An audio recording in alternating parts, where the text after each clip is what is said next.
and go. I'm Paul Rosalie, and this is the Jungle Keepers Podcast.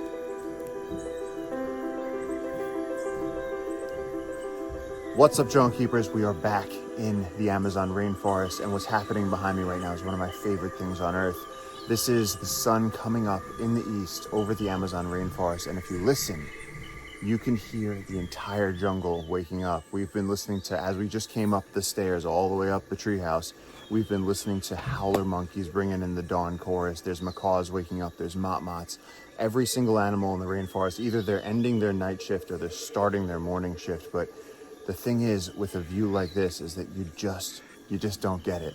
You just don't get to see this type of thing. For all of history, scientists have always been saying that 50% of the life in a rainforest is actually in the canopy.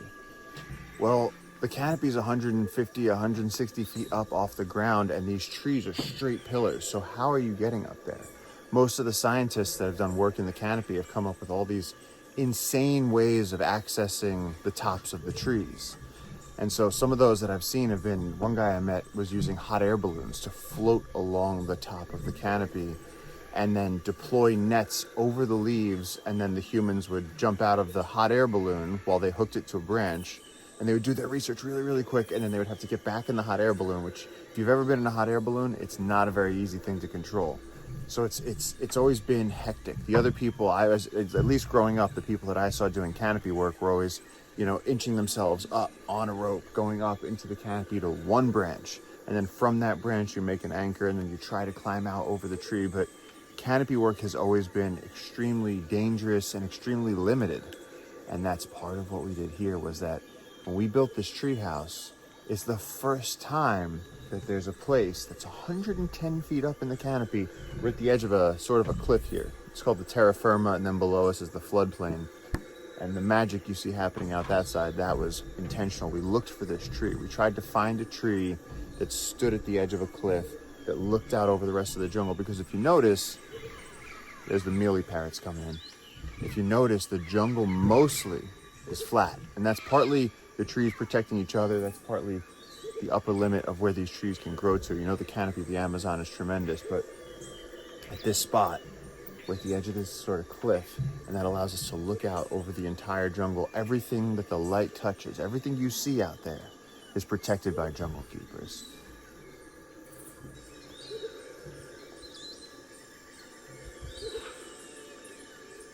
Over the last few weeks, over the last few months, really, there's been devastating reports of the wildfires that have been ripping across Amazonia. We've been losing hundreds of thousands of acres of habitat. And of course, in each tiny bit, in each acre, in each meter of habitat that you lose in this rainforest, you're losing thousands and thousands of animal heartbeats, all kinds of species. And so the devastation, I think that when people hear, oh, the Amazon rainforest is burning, they get that some big jungle far away is burning. What they don't quite understand, what isn't comprehensible to the soul when you're that far away is the life, the expense, what's happening to the communities of birds and river otters and jaguars and monkeys that depend on this forest for life. And so when we look out over this canopy and you realize that everything you can see in every direction here is protected by jungle keepers, it gives me this amazing feeling of warmth and happiness that all these animals, all this dawn activity that we're seeing is happening because these animals are safe. And so as we hear about the fires that are ripping through Amazonia, people, I keep getting messages from people that go, we want to help. We want to send firefighters. We want to send hoses. We want to send gear. And listen, the thing is, we're fighting the fires isn't the problem. Now, last week I came to you from the sequoias. And that was so interesting because the sequoias are an environment that is supposed to burn. Sequoia trees need fire so that their pine cones can release their seeds, and then the sequoia trees grow. You just hear the howler monkeys waking up. I'm going to give you guys some full-on uninterrupted audio. I'll shut up and at the end of this, I'll just let this play. We'll get you that footage of the sun coming up over the horizon. But contrasting a place where the sequoias need fire to burn compared to this, which is a rainforest that never burns. This place, there's no lightning strikes. This forest, you could napalm that forest and it still wouldn't burn. It's the Amazon tropical rainforest. Even if you made a campfire, the jungle would put it out. Trust me, I've tried. And so as we hear about the Amazon being destroyed, as we hear about the fires, here's one crucial thing, is that everything you see behind me right now, all of the Jungle Keepers Reserve, good morning, everybody, the sun is officially up. But everything that's out there, everything that sun is about to touch, is protected by jungle keepers, by people all over the world. And so we're not seeing burning here. Why? Because here no one's allowed to cut the trees. And so that's the thing when you think about the Amazon fires. Everyone goes, what do we do to stop the Amazon fires? We have to send hoses and firefighters. No, we just have to protect the ancient trees. And that is the key when it comes to a lot of things. That's really my entire philosophy on conservation. It's Jungle Keepers' entire strategy. The method of biocentric conservation, where you're not just protecting one species or one tree or any one thing. It's about the river and the trees and the animals and the people. It's about the whole thing. It's about protecting the landscape and improving the lives of the people and the wildlife, and making sure that endangered species have a place to continue living, making sure that this ecosystem can continue producing the vital, life-giving services that it does for everyone on Earth. And that is one of the most important things that we could possibly talk about in a place like this, because one of the advantages to being up here is that you can actually see how extensive the jungle is. When you're out here, the jungle stretches from horizon to horizon. And this is just what we can see across the Amazon. The size of the Amazon rainforest is almost inconceivable to most people. And so when you hear about the Amazon fires, a lot of people, I've been posting about the Amazon fires, I've been showing the images of devastation, and that's always conflicting to me, because part of me wants to share an image, a message of hope, and say that, there's still time left, we can save that. But in order for people to understand the severity of the fight, they have to see the destruction of the ecosystem. They have to see the forest burning, the baby jaguars that were incinerated in the trees, because I don't think that people realize that when you have forest that's this ancient, this is jungle that's been growing since before human history started. This wild garden has just been growing over itself. It's been eating itself and living forever. Those vines and bromeliads and orchids and all the 80,000 plant species that are across Amazonia. There's 1,500 species of butterflies out there. Just below me right now, there are jaguars and ocelots and brocketeers and tapirs and peccary, and there's spider monkeys, and we can hear the howler monkeys doing their dawn thing right now. And what being up here allows us to see is something that's so special, because I remember reading as a child that the Amazon River is the largest river on Earth, but that above the Amazon River was this secret other thing, this larger mist river that flowed above the Amazon River. And it sounded like something from Lord of the Rings. It sounded like something from Avatar. It sounded like something that couldn't possibly be real. And I'm the type of person, originally from New York, and I don't believe it until I see it. But since we've been up here above the canopy, when that sun rises in the east, you can see that sun is going to kick up that mist, and for a brief moment, we're able to see the actual mist river moving across the canopy, and it follows the tributaries. So above every actual river, there's a mist river flowing, and there's these currents moving across the canopy. And that's part of what the Amazon rainforest does for itself. It produces its own moisture. So that 20 trillion liters of water that these trees are breathing up, they're sucking up out of the ground and releasing into the sky, that's what's going to be creating. Now, this afternoon, you come back at 4 o'clock, 5 o'clock in the afternoon, I guarantee you, the earth is going to be shaking, everything's going to be rumbling, there's going to be dark clouds, because that's all that same moisture collecting into thunderheads and then raining back down on this forest. And that is why it's so crucial that we don't keep burning the Amazon, right? So you have a system that produces its own moisture and then creates its own weather system and continues on and on and on. It's a loop. But if you cut too much of the forest, it won't produce the moisture that creates the weather that keeps the rainforest going. I mean, this is simple stuff. This is 1 + 1, and people seem to not be getting it. So tell your friends, tell your family, try to explain it to people, because apparently it's something that people really struggle with, that we don't need to fight the Amazon fires. All that we have to do is let that keep growing, just like it's been doing for the past several million years. and it will continue to provide us with all of the wonderful things that come standard with life on Earth. You know, it's like we get fish in our oceans and our rivers. We get oxygen to breathe. We have animals and trees and resources. It's all out there. There's undiscovered medicines out in that jungle. And all that we have to do, like you're looking at the jungle right now, let's watch. Let's see if anything happens to it. Oh, nothing's going to happen to it because no one's allowed to cut it down. The whole problem that we're facing is that people are cutting down primary rainforests. And here's the thing, on so many levels, ancient old growth rainforest is the most important thing. One of the things that drives me crazy is I hear people talk a lot about reforestation, and don't get me wrong, reforestation is very important in some regions, just like in some regions forests burn. But in the Amazon rainforest, the age of the ecosystem is one of the most important things that we have. It's because this ecosystem has been here for millions of years, complexifying and just speciating and just becoming more and more biologically diverse. That's why this is the forest it is. That's why these ancient trees hold so much carbon in the ground, in their trunks. And that's why each one of these ancient trees, including the one we're in, are basically skyscrapers of life. Each one of these trees can have thousands of species living on it. You have leafcutter ants, you have orchids, you have spider monkeys, howler monkeys, you have all different animals living on each of these trees. You can hear the parrots coming by right now. The whole jungle really is waking up. Once that sun hits, there's no stopping it. The day has started. But that's really the most important thing. As I've been away, I've been trying to tell everyone, I've been doing my interviews, I've been trying to shout it out on social media, tell everyone that will listen that the Amazon fires are not something that we can fight with hoses and water like it's a building fire in Brooklyn.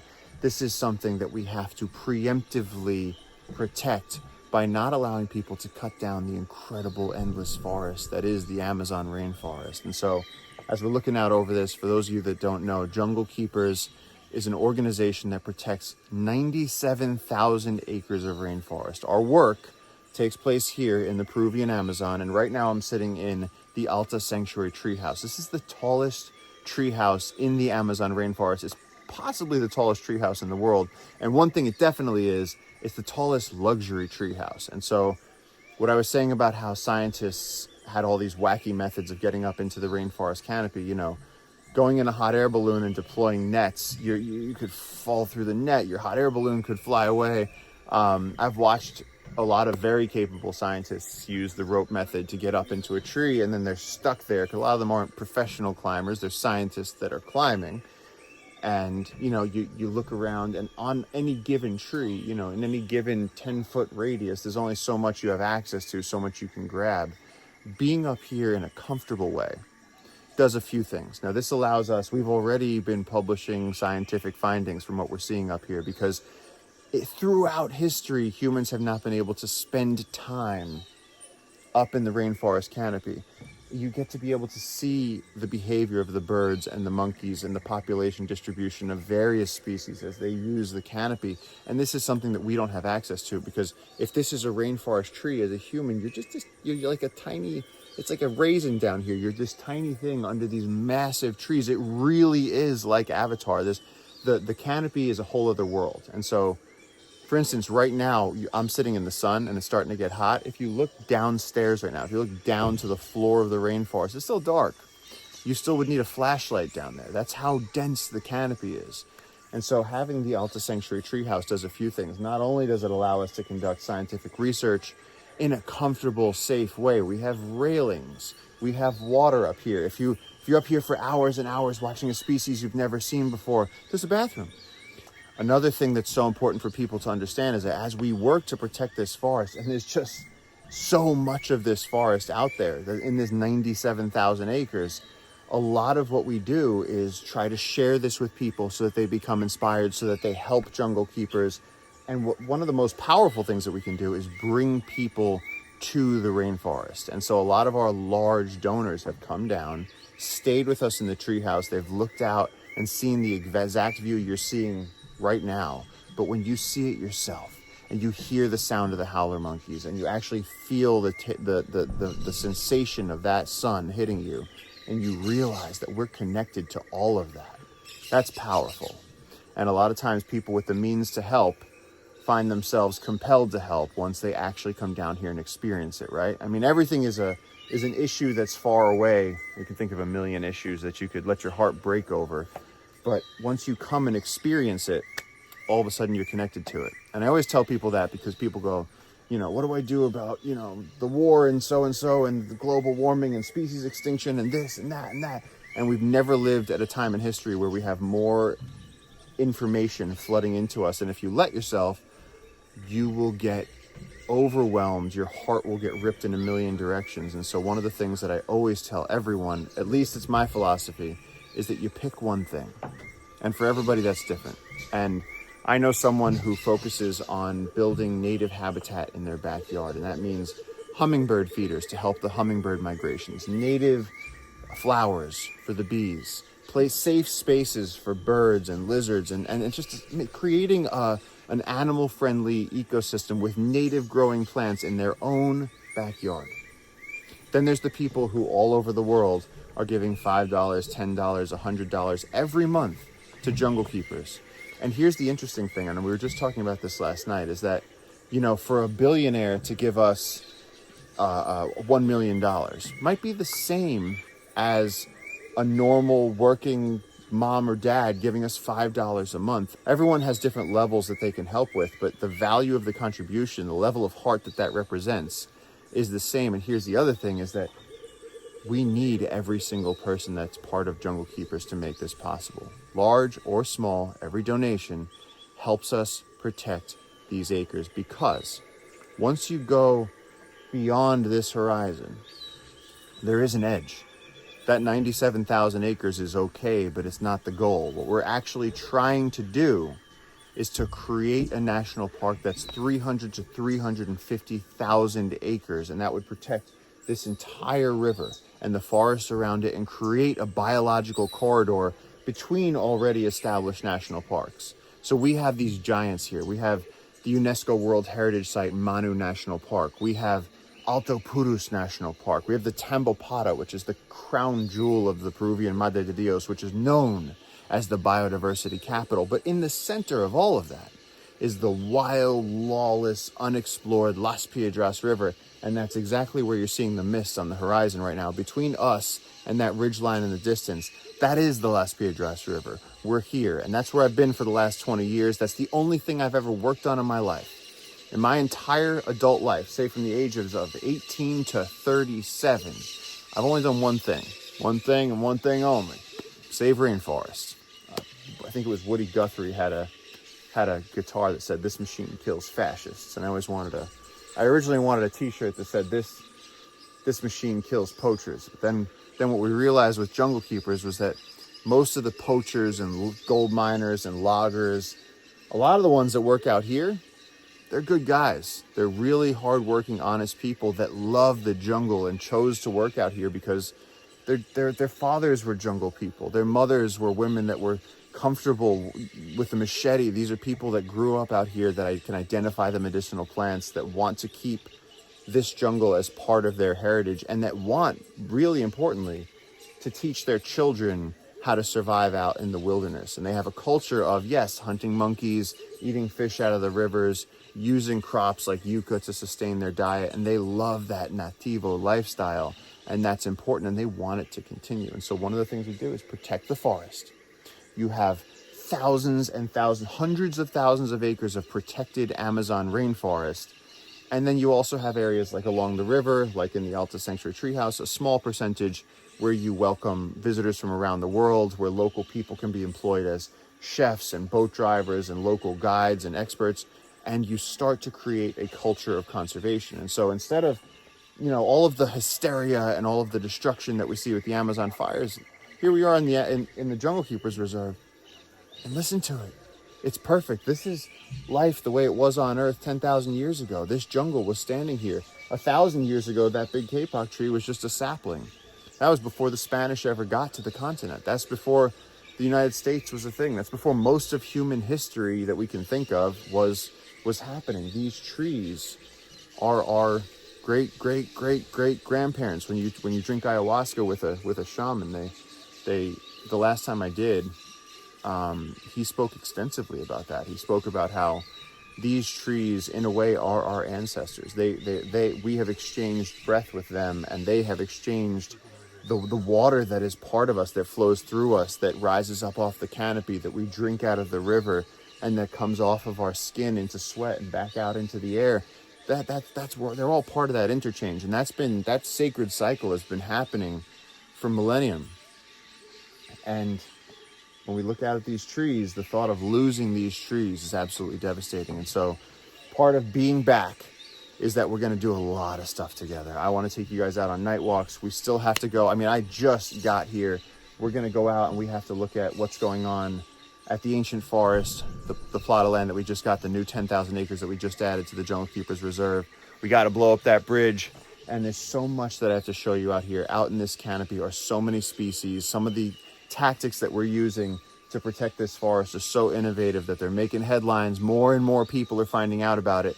But here's the thing. I do need you to help. I need you to share this material. I need you to tell your friends and family, because protecting this forest is a once in history chance, right? And I'll tell you why. Because up until now, no one's had access to this forest. This forest has been out here 100 miles from the nearest outpost, deep inside the rivers. Even if you wanted to get here, you would have to leave Puerto Maldonado and travel by boat for 2 whole days, past 40-foot whirlpools and trees floating down river. It's a dangerous expedition just to get this far out.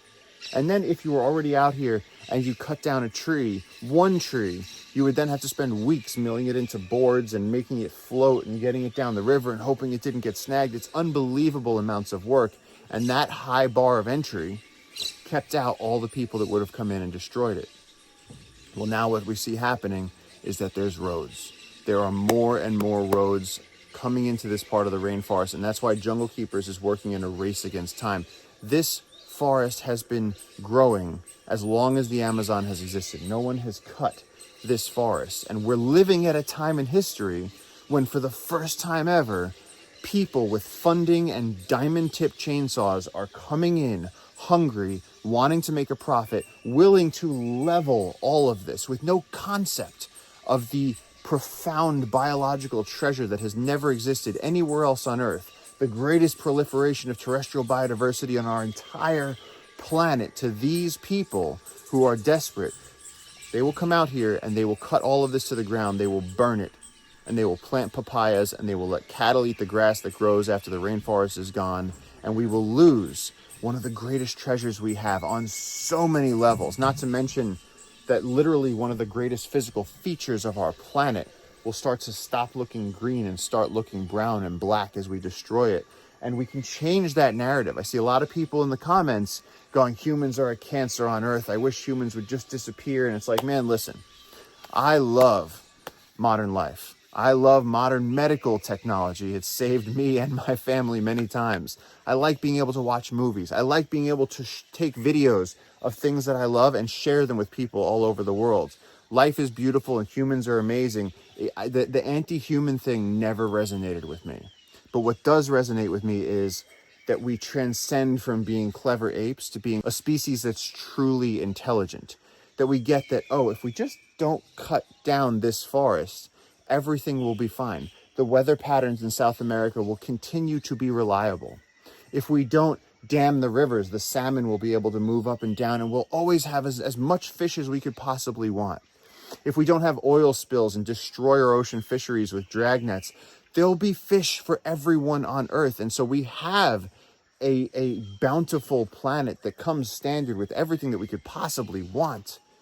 We just have to be responsible enough to stop our own species from destroying it. And so much of that comes with empathy, not creating enemies out of the people that are doing the thing that's destroying the ecosystem. If we went out and we made enemies with every single logger that we met, we would have been run out of here ages ago. But what we do is we go up to the loggers and we go, man, what you doing? And they go, man, I'm working hard.